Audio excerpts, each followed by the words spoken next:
नमस्कार। इस समय हम मौजूद हैं मध्य प्रदेश में। बात की जाए इंदौर के पास लगभग 60 से 70 किलोमीटर धार में हम इस समय पहुंचे हैं। चुनावी बिगुल बज चुका है। किसके सर पर ताज आता है, जनता जनार्दन को सुनिश्चित करना है। एक वोट कीमती है। हम इस समय पहुंचे हैं देलमी में। बात की जाए जिला पंचायत सदस्य के यहां पर चुनाव हो रहे हैं और हम आपको बता दें सबका साथ सबके विकास के तहत गांव में कितना विकास कार्य हुआ और जो पंचायत के चुनाव लड़ रहे हैं श्री हरिराम पटेल की बात की जाए, हम आपको बता दें अच्छा तजर्बा राजनीतिक में रहा है। और आइए हम उनसे जानते हैं कि उनके जो गांव उनके अधीन आते हैं, जो क्षेत्र उनके अधीन आता है, उनकी प्रमुख समस्या क्या है। चुनाव जीतने के बाद यदि जनता जनार्दन उनको आशीर्वाद देती है, सबसे पहले कार्य वो क्या करेंगे। सर, आपका पीतृभूमि न्यूज में स्वागत है। देखने वाले दर्शकों को सबसे पहले आपका नाम और आपके क्षेत्र का नाम। हरिराम पटेल देलमी के नाम से जाना जाता हूं और मैं वर्तमान में भारत जिला पंचायत के क्षेत्र क्रमांक 11 से चुनाव लड़ रहा हूं सदस्य पद के लिए। उस क्षेत्र में 21 पंचायतें आती हैं, 38 गांव आते हैं, 55 उसमें मतदान केंद्र हैं और 31,428 वोटर है, जिसमें 14,921 महिलाएं हैं, 16,507 पुरुष मतदाता बंधु हैं। मैं यदि चुनाव जीतता हूं तो क्षेत्र की जो भी मूलभूत समस्याएं हैं, जो वहां के क्षेत्र के निवासी उचित समझते हैं कि ये समस्या हमारी प्रमुख समस्या है, भले वो पानी की हो, रोड की हो, सड़क की हो, बिजली की हो या अन्य जो भी उनको कोई समस्या होगी, मैं उसको पूरी करवाने के लिए तत्समय हर समय 24 घंटा 365 दिन उपलब्ध रहूंगा। आपका चुनाव चिन्ह क्या है? मेरा चुनाव चिन्ह है पतंग। वोट कितनी तारीख को पड़नी है? 8 जुलाई को। जनता से क्या अपील करना चाहिए? जनता से यही अपील करता हूं कि मैंने विगत 22 वर्षों में जो भी काम किए हैं वह मेरे इस पत्रक में लिखे हुए हैं।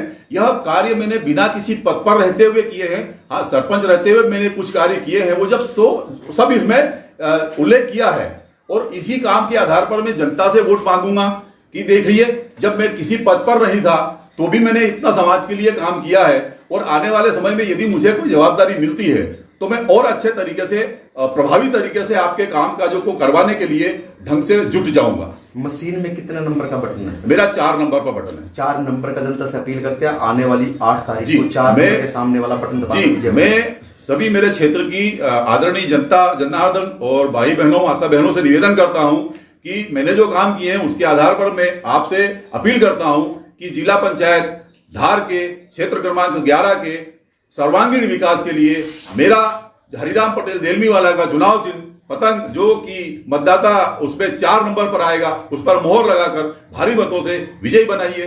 आपकी सेवा में सदैव तत्पर, 24 घंटा 365 दिन उपलब्ध, हरिराम पटेल देलमी वाला जी। मैं बता दूं कि पूरी क्षेत्र की जनता, मैं भले नहीं गया हूं लेकिन मेरा नाम क्षेत्र की जनता जानती है। मैं ऐसा नहीं हूं, बरसाती मेंढक नहीं हूं जो बरसात आते ही टर टर करे।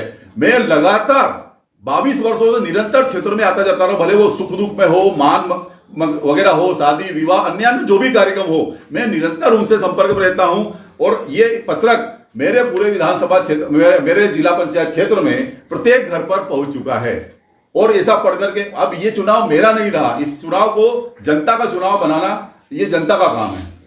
सर, बेटी बचाओ बेटी पढ़ाओ पर क्या कहेंगे? जी, बेटी बचाओ बेटी पढ़ाओ के लिए मैं आपको बता दूं कि बहुत पहले एक मैं आंदोलन करने वाला था, कश्मीर से कन्याकुमारी तक पैदल यात्रा करने वाला था, लेकिन किसी कारणवश मैं उसको इम्प्लीमेंट नहीं कर पाया और उसके तत्कालवादी मध्य प्रदेश के मुख्यमंत्री आदरणीय शिवराज सिंह जी चौहान ने उसको इम्प्लीमेंट कर दिया था।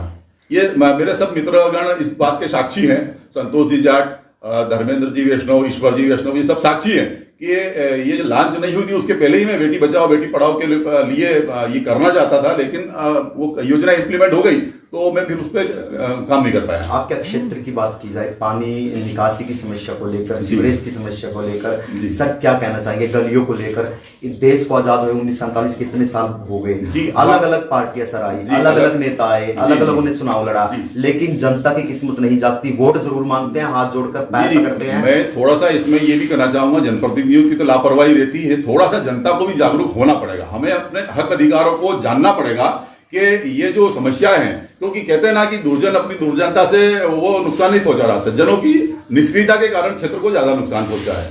तो जनता को भी अपने क्षेत्र के विकास के लिए जागरूक होना पड़ेगा, उनको मिल बैठ करके करना पड़ेगा कि हमारे क्षेत्र के लिए हमारे हिस्से का कितना पैसा ऊपर से आ रहा है, वो सही ढंग से लग रहा है या नहीं लग रहा, ये मॉनिटरिंग भी हमको करना पड़ेगी। सीसीटीवी कैमरा योजना बहुत अच्छी है और मेरे हिसाब से इसको शासन ने एक पूरा एक अभियान टाइप से हर गांव में मुख्य चौराहों पर इसको लगाना चाहिए, ताकि कोई भी अपराध घटित हो तो उसकी जांच की जाकर के दोषियों को पकड़ा जा सके। पेयजल की प्रमुख समस्या है, यदि नर्मदा का पानी यहाँ धार में आ जाता है तो काफी अच्छी सुविधा होगी। वैसे नर्मदा का पानी तो इंदौर, भोपाल, अन्य देवास, उज्जैन सब जगह पहुंच गया, लेकिन धार मात्र 60 किलोमीटर दूर है नर्मदा जी से, लेकिन फिर भी अभी नर्मदा जी के पानी से वंचित है। जनता जनार्दन यदि आपको आशीर्वाद दे देती है, यदि आप जीत कर आते हैं, पतंग उड़ने लगती है हवा में, तो सबसे पहले कार्य आपके क्षेत्र के लिए, जनता वासियों के लिए क्या होगा? जी, मैं बताया कि वो जो समस्या है ये गांव के क्षेत्र के लोग तय करेंगे कि उनकी प्रमुख समस्या क्या है, और वो जो प्रमुख समस्या बताएंगे उसको पूरी करवाने के लिए मैं यथासंभव जो भी मेरे से बन पड़ेगा मैं करूंगा। मैं ये कहना चाहता हूं कि यदि आप अपने क्षेत्र में साफ सुथरा राजनीति चाहते हैं तो मुझे पतंग के चुनाव चिन्ह पर मोहर लगाकर भारी मतों से विजयी बनाइए। 8 तारीख को चुनाव है, हरिराम कह रहे थे, विश्वास दिला रहे थे जनता को, मैं 365 दिन आपके साथ खड़ा रहूंगा, चाहे कोई भी समस्या हो हल जरूर किया जाएगा। आने वाली 8 तारीख को 4 नंबर पर पतंग के सामने वाला बटन दबाकर भारी बहुमत से विजय जरूर बनाए, ताकि अपने क्षेत्र का विकास कार्य करवाया जा सके। संदीप कुमार गोयल था।